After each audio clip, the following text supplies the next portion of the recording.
Dollar के मुकाबले जब भी रुपये गिरते हैं तो सबसे पहला सवाल यही उठता है, क्या भारत की अर्थव्यवस्था पर कोई खतरा मंडरा रहा है। जब हेडलाइन डराने वाली हो और सोशल मीडिया पर डर का माहौल, तो ये सवाल उठना संभावित है। नमस्कार, मैं हूं आपके साथ रिंकी और आप देख रहे हैं कारोबार। अब इस पूरे मुद्दे पर ग्लोबल ब्रोकरेज फर्म जेफरीज की एक अहम रिपोर्ट सामने आई, जो डर से बिल्कुल उलट तस्वीर पेश करती है।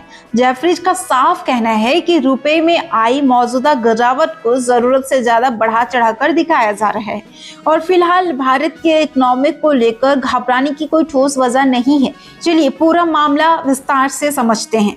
जेफरीज के मुताबिक रुपये इस वक्त अपनी असली आर्थिक स्थिति से ज्यादा कमजोर दिखा रहा है। साल 2025 में अब तक रुपये डॉलर के मुकाबले करीब 5% कमजोर हुआ है, लेकिन इसी दौरान डॉलर इंडेक्स खुद लगभग 9% गिरा है, यानी ग्लोबल लेवल पर डॉलर भी कमजोर रहा। इसके बावजूद रुपये दूसरी बड़ी मुद्राओं चीन के युआन, यूरो और ब्रिटिश पाउंड इन सब के मुकाबले भी ज्यादा टूटा है। इसका नतीजा यह हुआ कि भारत का trade weighted real equity exchange rate करीब 11 साल के निचले स्तर पर पहुंच गया है।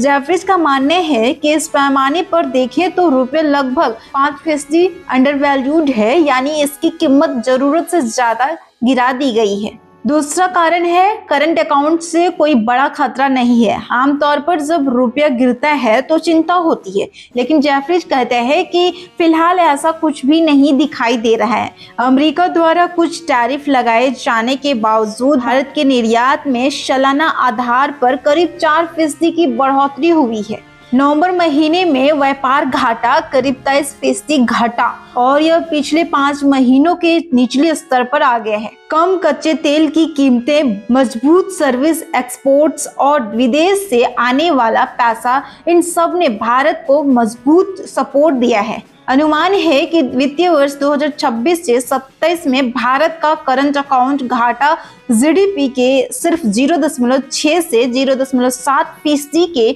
आसपास रहेगा, जिसे एक सुरक्षित स्तर माना जाता है। तीसरा कारण विदेशी निवेश और मजबूत रिजर्व। ये सच है कि हाल के महीनों में विदेशी पोर्टफोलियो निवेशकों ने भारतीय शेयर बाजार से करीब 18 अरब डॉलर निकाले हैं। साथ ही कुछ बड़े आईपीओ और प्राइवेट इक्विटी डील्स के कारण एफडीआई के आंकड़े थोड़े कमजोर दिखे, लेकिन जेफरीज का कहना है कि यही पूरी तस्वीर है।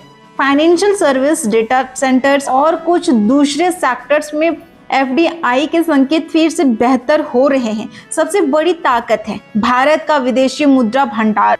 दिसंबर की शुरुआत में करीब 687 अरब डॉलर के आसपास था। यह भंडार करीब 11 महीने के आयात को कवर करने के लिए पर्याप्त है और आरबीआई को रुपए में तेज उतार चढ़ाव रोकने की पूरी ताकत देता है। आगे रुपए में स्थिरता की उम्मीद है। जेफरीज का अनुमान है कि अगले 6 से 12 महीनों में रुपया डॉलर के मुकाबले करीब 90 से 91 के दायरे में रह सकता है। कम महंगाई, संभली हुई आर्थिक स्थिति और मजबूत विदेशी मुद्रा भंडार रुपए को सपोर्ट देंगे। अगर भारत को ग्लोबल पाउंड इंडेक्स में शामिल किया जाता है या अंतर्राष्ट्रीय व्यापार से जोड़े कुछ सकारात्मक फैसले होते हैं तो रुपए को और मजबूत मिल सकती है। कुल मिलाकर जेफरीज का साफ मानना है कि रुपए की हाल ही का गिरावट किसी बड़े आर्थिक संकट का संकेत नहीं है। यह गिरावट ज्यादातर तकनीकी कारणों और बाजार की पोजीशनिंग की वजह से है, इसलिए फिलहाल घबराने की जरूरत नहीं है, बल्कि